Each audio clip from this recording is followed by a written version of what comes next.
I'm Aryeh Schwartz, along with Rachel Galligan and Gabe Ibrahim, my co-hosts, and welcome to the Winsidr show, where it's all about the W. Today, we are talking about free agency grades.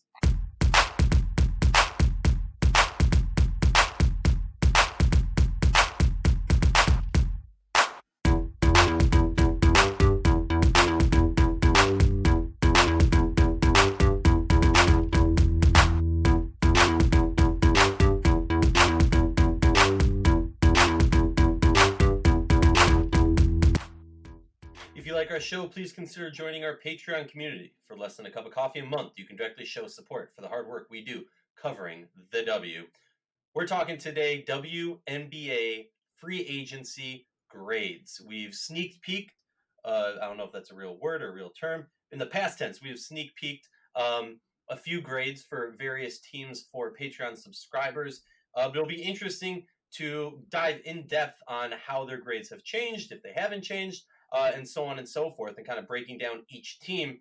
Gabe Ibrahim, one of the co-hosts of this show, did an amazing job writing two parts of an article, or an article split into two parts, whatever you want to call it, breaking down the grades. And we're going to run through it and tell Gabe why he's right or why he's crazy and completely wrong. Gabe, take it away. What's going on, guys? So my article's up on winsidr.com. I'd really appreciate it if you check it out. It is long. I went like 5,000 words, and like midway through, I was like, okay, we can't put this all in one article because if not, no one's ever going to see it. I think to kind of tell you my grading philosophy, I really only looked at what teams did in this free agency period, so you don't get credit for things that happen before this free agency period. So, for example, Seattle's grade is not that high because they don't get extra points for, drafting Breanna Stewart and creating a culture that makes her want to stay there. They get points for re-signing her, but they don't get extra points for having her there. Same with, Washington and other teams like that. And I kind of, I grade pretty tough. A C is an average grade. If your team did not make any detrimental decisions, but didn't get any closer to their goals. Usually the goal is to win a championship. For some teams, that's a little different, i.e. the Dallas Wings. They're not competing for a championship. They're trying to get better for next year. But, if you didn't make any detrimental decisions, but you didn't get closer to those goals, you get a C. If you got better, you probably got higher than a C. If you got worse, you probably got lower than a C. So let's start this off with the Atlanta Dream. The Atlanta Dream got an A- from me. I think they had a great offseason. It kind of started off a little rocky. They let Angel McCoughtry go, as we all know, and I gave them some points for letting her go and not putting themselves in the Tina Charles situation like New York is in, and understanding that time and cap space are assets, and understanding that that the relationship with Angel is probably too far gone. But I didn't take too many points for that relationship being too far gone because, again, didn't happen in this period. The best thing that the Dream did in this offseason was acquire Courtney Williams. She is a fantastic player. We all saw her in the playoffs. We talked about it on a previous podcast. I think that was an amazing deal for them. They had to send out Jessica Breland, Nia Coffey, and the second round pick. And I think they got a second round pick back. But that was their biggest move. Shakina Strickland's also a great move. I really like Lori Johnson's contract. It's a big number, but it's only for 1 year, so it doesn't remove any future flexibility. And I think she's going to revitalize her career now. She can be more of a three-point shooter. She can play more outside. She won't have the ball in her hands so much. And I think that's where she's going to excel. So for me, they did a great job. There's still a lot of questions. We had a lot of questions about their point guards. We had a lot of questions about their depth. There's a lot of mouths to feed on this offense, but you get Courtney Williams, you get Shakina Strickland, you get Glory Johnson, and you move on to a new phase in your franchise. That to me is an A-. I'll go first on this one. First of all, I got to give you props. First line of your grading, you have a great pun, and everyone knows I love a good pun. And I agree with you. The Atlanta Dream had a dream of an offseason. Their biggest concerns going into the off seasons, in my opinion, was two things. One, they needed to shake up this roster, and two, they needed shooters.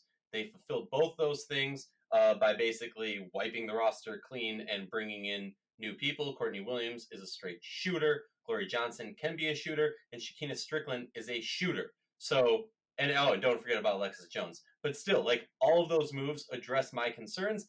Also, I really like getting Kalani Brown. If you're going to lose Sykes, a player who I think was ghastly underrated for the majority of her time in this league so far, I think you need to get a player that, either was a superstar / someone who completely fills a role that this team needs, or somebody who, in a year or two can really come into their own and become a staple of this team. And that's exactly what they got.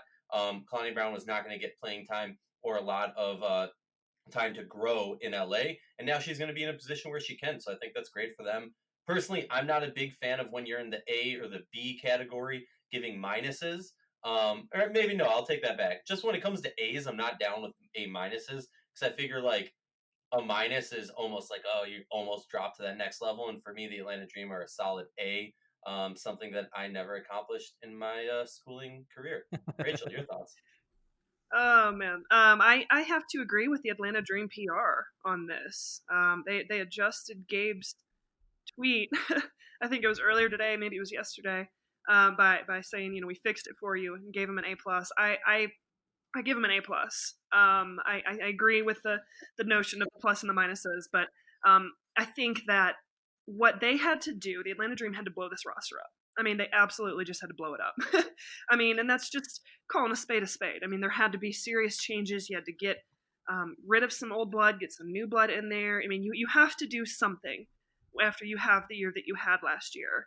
And I love, I mean, obviously we could talk about Courtney Williams and how much of an addition that is to the Dream roster. She's as dynamic and as explosive and as exciting as anyone else in this league to watch. I'm excited to kind of see how she thrives in Atlanta, how she thrives under Nikki Collins' coaching philosophy, and maybe building around her as the face of that franchise. I'm a huge fan of Kalani Brown in Atlanta. I think it's a great move for both. Being able to be developed further within this league, and like you said, Aryeh, getting an opportunity to play more.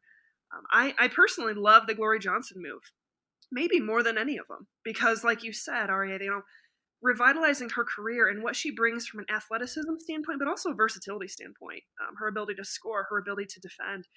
She brings something to this Dream roster that, like, arguably they didn't really have last year, at least in the way I see it. So I love that. And then, we could just keep going down the line. Shakina Strickland. I mean, we've talked about her entire career, the best shooter in the league. And shooters are hard to come by. So, I mean, the Dream got better. I think the Angel McCautry move, I understand that a lot of people knocked it and didn't understand, well, you didn't get anything for it, whatever. I'm all for it. I think it was a great decision by Nikki Collins and the Dream franchise to kind of let her explore free agency. It ended up working out tremendous for them in the long run, especially in terms of building rapport and respect across the league. That's a huge thing we're talking about right now with these GMs and coaches. And so it worked out great. Angel needed a change. We all can agree with that. She's a tremendous player, but just kind of where she's at in her career, needing a new opportunity and Atlanta parting ways with that, I think is great. So I could not give the Atlanta Dream a higher grade. I think they had a tremendous offseason. Yeah. So let me explain a couple things here. So because I was super positive in that little spiel I gave on Atlanta, the reason they got a minus, because I do like Kalani Brown too. I didn't even really mention her. I couldn't really even get to her in the column because there's just so much stuff they did. I like Kalani Brown. I think she's a really good defensive piece. She needs to improve offensively to have a real spot in this league as the a big. But I think she will. However, I took points off because they gave up Marie Gulich for seemingly nothing. And I thought they may have been able to get something more from that trade because they gave up the best piece in Brittany Sykes, in my opinion. And I did take off some points for losing Angel McCautry, and I kind of took off points because it's there are fit issues still with this team, so it's not quite like everything fits into a perfect little a perfect roster. And I think that's where that minus comes from. And just on to complete my grading philosophy, I went to law school, which means now I can keep my bar license because I mentioned that I am a lawyer. You have to do that in every single appearance you make when you're a lawyer. So in law school, there's no such thing as an A+. To get an A+, you have to do stuff that I didn't see anyone ever do. So I don't really believe in A+. I just don't think it's something that I give out. And if you get an A minus, that means you're above average, but not the best. So that's what an A minus was for Atlanta. They were above average. They did really well. They were above the above average teams, honestly, but they weren't the best. So they didn't get an A. So that's my grading philosophy. You guys want to move on to Chicago? Let's do it. All right, Chicago. I gave them a B plus. I think Matt Allentuck, he got roasted. Not just in this like free agency period, but also in the playoffs last year. Like he got dunked on a lot. He's taking it like a champ though. Good for him. So I gave them a B plus. He gave them a B minus. I gave them a B plus because I did give him a lot of credit for bringing back Courtney Vandersloot, Allie Quigley, Stephanie Dolson, all at 2-year deals that are declining at less than their max salary, which is huge. I think that gives them some more space next year to possibly bring back Jontel Lavender, to bring back Cheyenne Parker, to fill in gaps on this roster that may be there. And they also, they got some credit for they got credit for keeping Clea Copper. And they also got some credit for Aryeh Stevens, even though I think that deal was an overpay. So where they lost points for me was the Aryeh Stevens deal. They overpaid for her. They lost points for losing Astu Dor, which I will pronounce her name correctly from now on because she asked us to on Twitter. And the other thing they lost points for was Copper's contract is just a bit of an overpay. So that's where I was, to me, again, above average, but below the sort of teams that had the best offseason for me. But yeah, huge points for keeping that core together and for getting them to sign contracts that are less than their maximum. I think that's a sign of a really great culture. I'm gonna have to hop in here and disagree with you for the first time. I'm giving Chicago a C to C plus, and my logic behind that is I don't see any moves they made that moved them closer to a title. Maybe it's my fault for kind of just assuming that the Vander Quigs are coming back, so I don't necessarily add that to a positive on their view. Like I think we all expect that, so for me, it's just hard to give them a huge positive on that when it was so expected. The big move for me that I'm a huge fan of is Aryeh Stevens. Yes, she's a little bit overpaid, but that's a piece where she was injured basically all of last year. The year before that, we saw a good amount of growth, but also the roster that she was on just did not give her opportunities to grow at all. And I do hope and think that Chicago will give her a better opportunity to grow and become a top player in this league. When I say top, I mean top, 20. But that being said, yeah, I just can't give them a B. That's my take. Rachel, what are your thoughts? I think I agree with Gabe on this. I think, Chicago running it back holds a lot of respect from me because I think we're seeing a franchise that's really starting to come into their own over the last 2 years. Like we've seen them really improve. And then the addition of James Wade and the way he's coaching this team and kind of that breath of fresh air took a huge jump last year. And they're all loving playing together. They're doing an exceptional job. I think a lot of this, in my opinion, when we're talking about a championship and what takes you to that next level, lies on the shoulders of Diamond DeShields, and kind of how she's able to elevate her game. Now, we're not necessarily talking about her in terms of free agency moves, but obviously signing Courtney Vandersloot, Allie Quigley, I think it's important to note, them taking a little bit less money to be able to remain where they're at. They still have great deals. Is very interesting. No one's really talked about that. Obviously, I don't think anybody anticipated either one of them making a move, and how happy and vocal they've been about being in Chicago and that being home for Allie and all of that. I think Stephanie Dolson she made big strides last year. She showed that she can be and can continue to be one of the premier bigs in this league. Maybe not the way we're used to seeing Griner or Fowler, but she has a presence in there when she's playing well. She's kind of that X factor at times for the Sky. So I love that Dolson re-signed. Copper, I agree with you, Aryeh. Definitely a bit of a high contract. I feel like it came down to Astu and Copper. Which one are you going to stick with? Copper has proven that she fits into this system, I think, exceptionally well. And That's a tough one for me. We could have a show on that as to kind of which one you feel like fits their system better. Stu is a tremendous player. She's going to have a great year, I anticipate, in 2020. But I love, this sounds harsh, but I don't mean it in a negative way, but I love that Katie Lou Samuelson was traded to Dallas. That is not a fit in Chicago. It was never a fit in Chicago. She never should have been drafted to Chicago. So, the fact that they opened up that spot, I think that makes them better. I just don't see her fitting in with this team.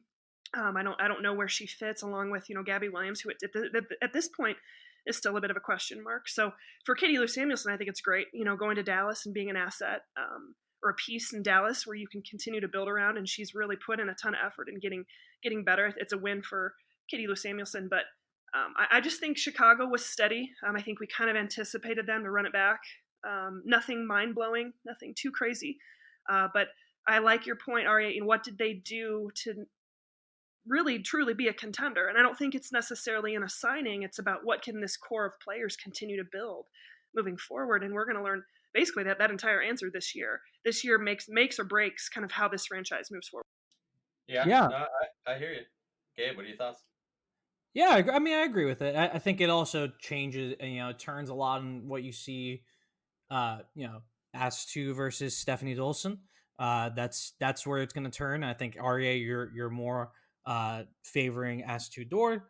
I really like Stephanie Dolson. She's also making less money. And Katie Lou Samuelson versus Azrae Stevens. To me, that's like I think Katie has a lot of talent. I think she can maximize herself. Again, she probably wasn't a good fit in Chicago, but they never saw that fit and they devalued her. And then they had to send a first with her to get someone that they wanted. So to me, that's just that's like not playing the game that well. But yeah, I didn't take too many points off, and I think I can agree. I see your points. All right, let's move on to my most controversial grade because I really didn't know what to do with the Connecticut Sun. The Connecticut Sun, I kept trying to go back and forth, and I was deciding, are they an A? Are they a B? So they got DeWanna Bonner. I settled on a B plus. Sorry, let me say that first. I settled on the B plus for the Connecticut Sun. And what I said at the end of my little spiel for them is, like teachers have done since the dawn of time, I'm just going to give them a B plus and hope Connecticut's parents don't request a conference. Because I really, they got DeWanna Bonner. They re-signed Jonquel Jones to a 2-year max, which she was in line to get a 1-year max and then get a super max. So they got an extra year of Jonquel Jones. I don't know how they did that. And I'm concerned that they may have they could have possibly rubbed her the wrong way, but it doesn't seem like that right now. So they also brought in Brianne January in the Courtney Williams trade, but they lost Courtney Williams in the Courtney Williams trade, which is really tough. I think that is a huge negative for them. They also lost Shakina Strickland, and I think she was such a big part of what they did last year, and she showed that not only is she a good shooter, but she can be a part of a really good defense and play her role in that system. And I think she was really, really great for spotting up off of the players that they had. Brianne January is going to have to show that she can do that, and that she can drive off and pass in the same situations that Shakina did. And they lost a lot of continuity here. They lost 4 players that were crucial to their finals run last year. And I think in this league, what we see more and more often is the teams who have played together typically play the best. So for me, it just came down to me saying, well, they didn't get worse. They probably got better in terms of talent, but are they closer to a championship like you're asking with the Sky? And for me, I said, they're probably a little bit closer, but they didn't push themselves in the way that they should have when you get the best free agent on the market. So to me, that's a B plus. But I could have gone either way. I could have gone with a B. I could have gone with an A minus. I was all over the place with them. So I want to hear your thoughts on this. Rachel, you want to go first on this one? Sure. Yeah, I think you brought up some really good points.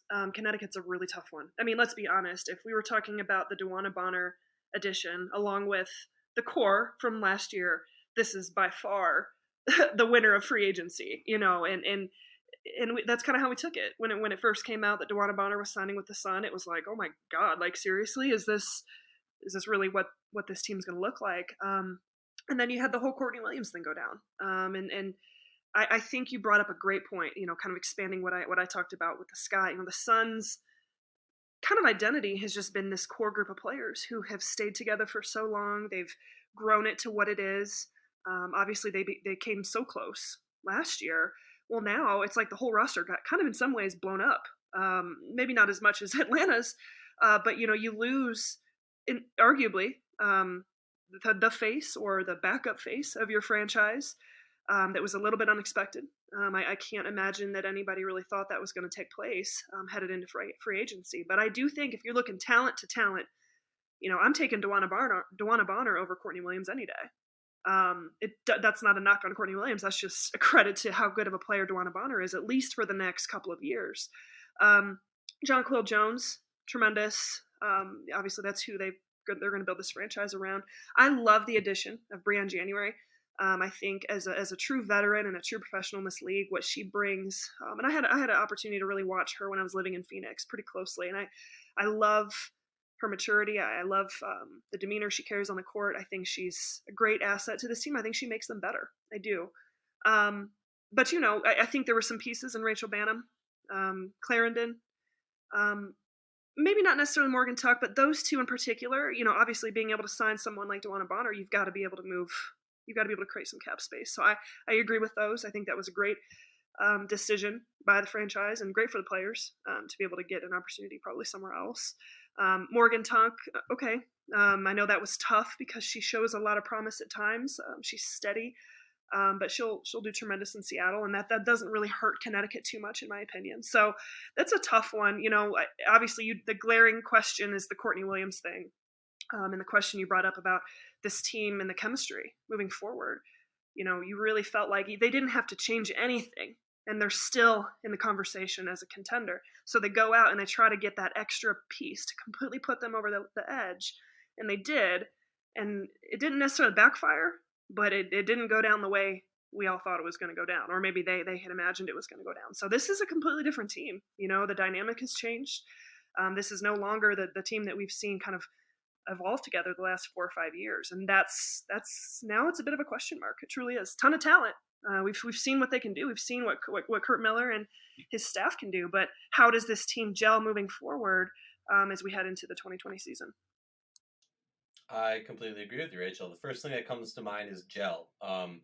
When grading this team, like we've talked about, when grading any team, it's how did they move closer to winning the championship. Now, if you just look at the roster, I would argue in some ways that they did move closer. They got the best free agent. They got a solid another player to fill a hole that Courtney Williams left, and honestly, that Shakina Strickland left. So I respect that. For me, it's about the gel. Are they going to continue to grow together? You do lose the voice piece of this team in Courtney Williams, so I'm excited to see kind of what happens there. I know, last year we looked at Vegas signing all of these players and LA signing all of these players and just kind of immediately crowned them the champions of the league. And we saw very clearly in both teams in different ways, but in both teams, it's going to take time for them to grow together. As far as grade, I'm with you, Gabe. B+. Maybe I'd push it to an A. But it does. It comes down to all the things you guys have talked about. I completely agree with you guys, which is killing me. But yeah, no, I just think overall they moved closer to a championship, but there are some asterisks next to whether or not they will move closer to a championship in reality. Gabe, take it away. All right. So we are moving a little slow, but that's because the three teams that we just talked about probably had the most explanation that was needed, along with probably the Dallas Wings. They did the most, I think. I think if we just tally it up like individual moves, I'm pretty sure the Wings had the most moves. And I gave them a B-. They get a demerit for losing Skylar Diggins-Smith. Again, the missteps that led to Skylar leaving probably happened a long time ago. But you have to take it into consideration when you lose a Skylar Diggins-Smith. They also let Glory Johnson go, which she was with this franchise for 7 years. She was there her whole career. She really gave that franchise everything, and they've lost 3 franchise faces in the past 2 seasons. I don't think you can discount that. But I gave them a B- because they they got closer to their goal of understanding their identity as a franchise now. I think they've made it clear that their franchise is Aryeh Gumboale and whoever their second overall pick is, obviously. But whoever that second overall pick is probably going to have to fit around Aryeh. And, I think that's a great idea because Aryeh showed so much last year on offense that you can say that's an offensive superstar.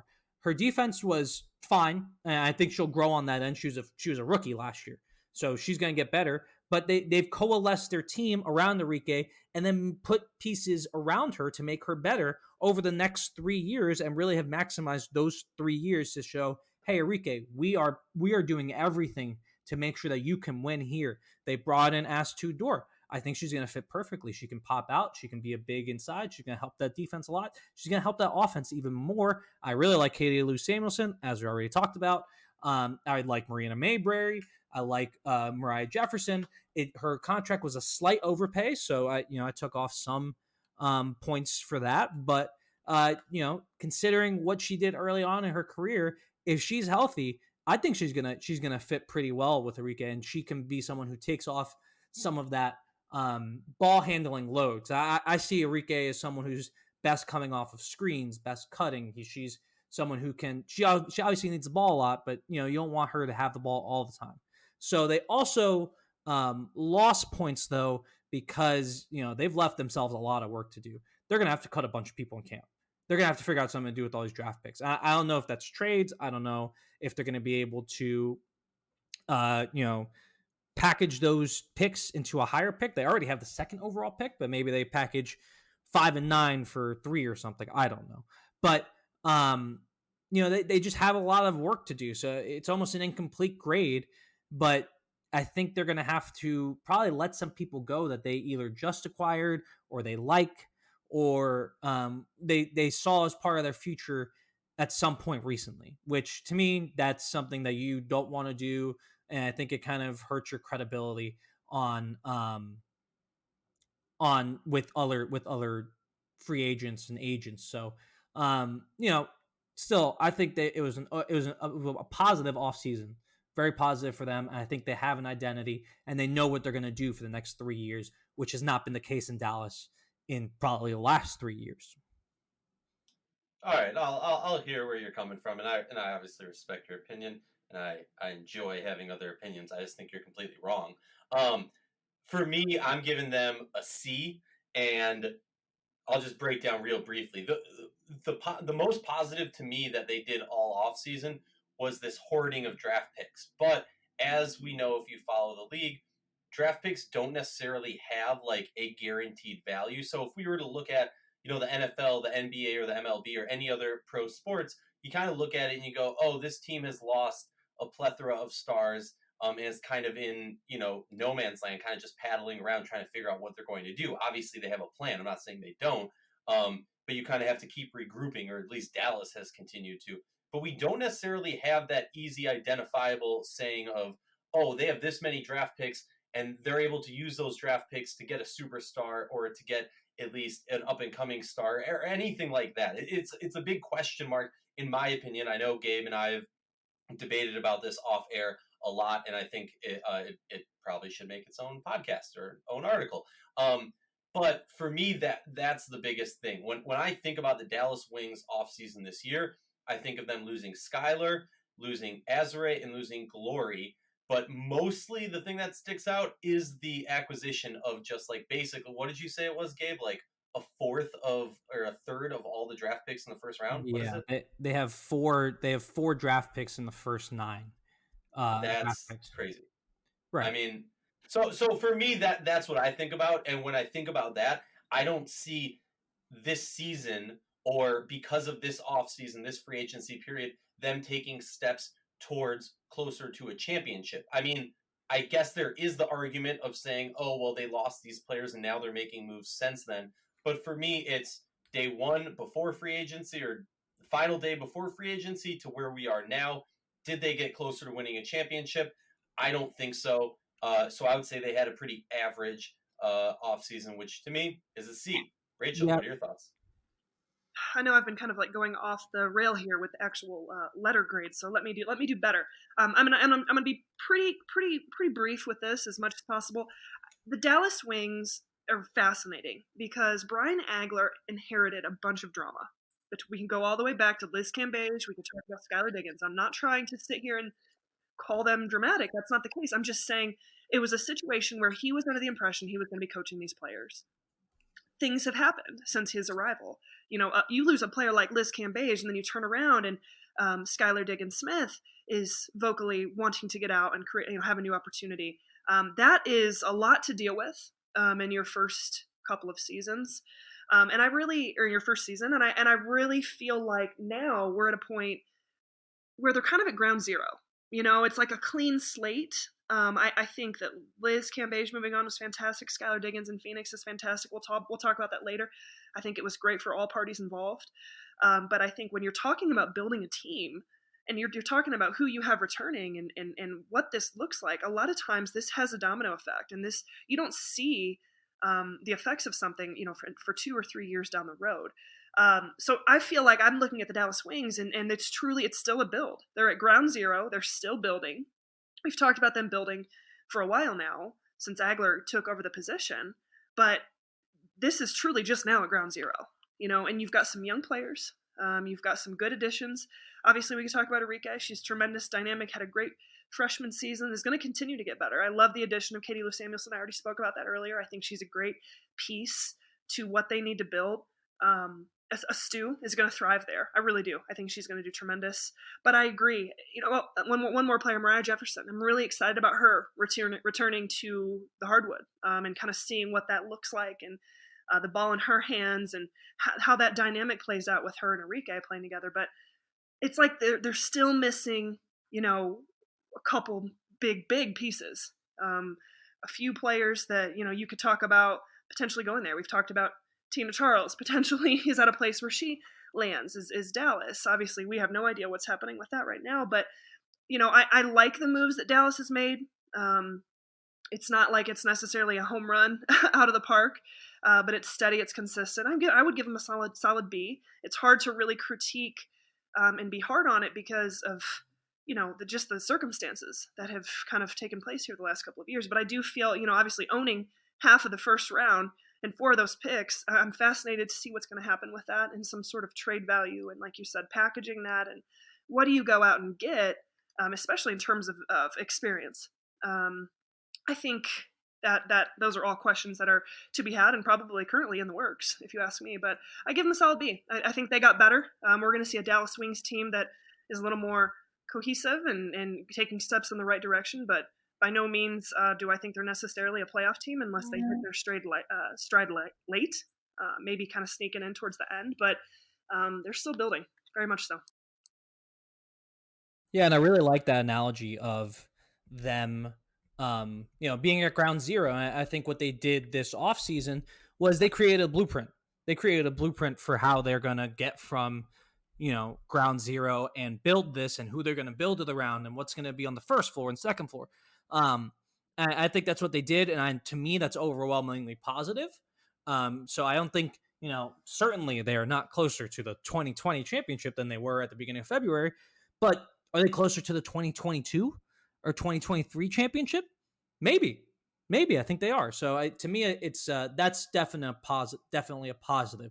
Okay, let's move on to one that, this is going to be quick. This is great. The Indiana Fever. They were the only team in the league that didn't sign any other teams' free agents or didn't lose any of their players from 2019. Now that may have to change because they have too many players on the roster. But hey, they have all of their team from last year, and continuity, like I just mentioned, is great. I called them, and I really liked this analogy. A pint of plain vanilla ice cream among a freezer full of Ben and Jerry's. Because they just didn't do much. They brought back Tiffany Mitchell. They brought back Laney. They signed a training camp contract with Bernadette Hattar, who is 6'10", which is awesome. And I like Mitchell and Laney. They both need to. Mitchell needs to improve on the offensive end. Mitchell needs to improve on the defensive end. Laney needs to get way better on offense to have a role on this team. But both those contracts are, relatively good deals. They're unprotected, so they can get out of it if they need to. And I think it's positive to have continuity. And they have a player in Erica Wheeler that they really like. They have Candice Dupree. They have Natalie Achanwa. That may be enough to get into the playoffs this year, along with continuity and a new coach. So to me, they get a C because they just didn't do that much. And, it's hard to say that they moved closer to a title when the whole team is the same. But, they didn't do anything bad. So they did almost nothing. So they get a C. All right, I'm gonna hop in there. I'll be short and sweet, just like you, Gabe. I'm giving them C minus, and maybe even D plus. But I kind of hate giving someone a plus when they've done nothing. Because plus kind of seems like a positive on top of whatever. They did nothing. I don't look at this roster and scream this is going to be a championship contender in 1, 2, or 3 years. I think they need to make some moves on the roster to put them into that contention. I'm not going to say that, this team isn't going to make the playoffs, but when you look at what has happened around the league, I worry about this team from a perspective of focusing on them. I don't see this being a big positive offseason for the team. So yeah, C minus, D plus. Rachel. I give him a D. I think the moves are just kind of like okay. Okay. I think that the mentality here, and I can't knock him for it, is let's get Marianne Stanley in here and let's let her work with this team and have some true time with them to understand the dynamic of this roster, understand the chemistry, to understand kind of what she's working with. I think that's fair, and I think that makes a lot of sense. Obviously, there's pieces. You've got McCowan, which is the biggest asset on this team. Kelsey Mitchell is shown to be extremely explosive and talented, but is that necessarily someone you retain, or do you maybe down the road take that as an opportunity to go get a bigger name? I don't know. I just really felt like the Fever needed to be a little more aggressive than what they were. They also just recently announced the addition of Julie Allemand, who is a kind of top Belgium guard. She's really thrived over in Belgium and in EuroLeague this past season. And she has been signed in the WNBA before, but she never came over. She just chose to stay over in Europe. So, that's just another addition to this roster that, we'll have to see. There's a lot of levels with that, of a player who's never really been in the league, who's played with a lot of players in EuroLeague. But kind of how does that translate over here is a question mark. Bernadette Hattar, 6'10". Okay, I'm interested. You got me listening to that. I love the size, and I think we could even get into then talking about the draft. And I think if we were to do a grade after the draft, I think they should take Lauren Cox if she's available at 3. That's just my personal opinion, but I think we could have a different opinion kind of after the draft and kind of what is a sign there. But I don't see this as an Indiana Fever team that necessarily got better by talent. I do think you have to make note of Victoria Vivian's returning after missing last year with a knee injury. She showed a lot of promise in her rookie year. So I think I can't knock them for not making a ton of moves, because I think you still just have to wait and see how this new dynamic with the new coach, the return of Vivian's, and the progression of these young players continued in the league. But I don't know. I think they're going to have to be aggressive a year from now for sure. Yeah, I totally forgot about. I didn't see that Allemand signing. I didn't see that happen. Great job, everyone in the WNBA. But so I didn't see that happen. But yeah, I think she might bring some more backcourt help. But that may also mean that Laney's gone. I'm not sure that they'd still have a lot to work out. So maybe actually I would have given them a C. Yeah, no, I'm sticking with the C. They just didn't do enough to deserve anything worse or better. They were complete neutral. Shouts to them for giving us a short section. Okay, Las Vegas. So Las Vegas, I gave them a C plus. They, did a lot like some other teams. They got Angel McCoughtry. They got Danielle Robinson. They brought back Sugar Rogers. I think the McCoughtry signing is flashy in itself. I mean, I was going through kind of figuring out how to best encapsulate what she did with Atlanta. I think, she obviously went to the finals 3 times. She averaged 20 points and 5 rebounds a game for 6 straight years. And she made the all defensive team 7 straight years while winning the scoring title twice. So, that's a hell of a resume. That's amazing. But, she is coming off an injury. She does not necessarily fit with this team. And to keep her happy, she needs the ball. Not that she causes drama, but just like to keep her happy and effective and locked in the game. She's someone who's used to being the star player on the team. She needs the ball. On this team, she is not the star player, in my opinion. I think she's probably, the third option on this team. And maybe even fourth. Maybe even fourth. And she's not the point guard. She's not going to be bringing up the ball. It's Kelsey Plum. So it's just going to be tough to find her enough touches to make her as effective as she should be. Danielle Robinson is a completely head-scratching decision to me. They paid her a good chunk of money for 1 year. It's 1 year, so take a grain of salt with that. But I kind of rather just keep Sydney Colson. Sydney Colson made a lot more sense. She was really good in the locker room. Danielle Robinson cannot shoot from outside the paint, which is true for like 5 other players in this team, including Andrew McCautry. So spacing is going to be a huge problem. Also, I didn't give him a ton of points for Liz. Liz is returning, but we haven't seen any contract deals. We haven't seen that officially announced, but we can assume because she was calling like season ticket holders last week, and every indication is that she is coming back. But to me, it's just I don't think they move that much closer to a title, and depending on how Angel fits, it's going to be tough. And also, is she going to take minutes away from Derek Hamby? Because the trio of Hamby, Cambage, and Wilson, they worked really well at the end of last year, and I think taking away minutes from that really is going to hurt them. And I think if you have to stick McCautry on the bench, is she going to be okay with that? Because if I have that resume, I don't think I'd be okay with that. So it's just so much to figure out from both an on-court and off-court perspective that I didn't feel comfortable giving them a much higher grade. So it's a C+ for the Aces, and I still think they have a shot at the title. I just don't think they got any closer this offseason. I completely agree with everything you said. Part of me wanted to say just a C and not a C+, but then I don't want to knock signing Angel and the other signings that they've done. Obviously, my feelings on D-Rob. I'm a fan of Sugar Rogers. I like the move. Angel, to me, like you said, great player, great resume.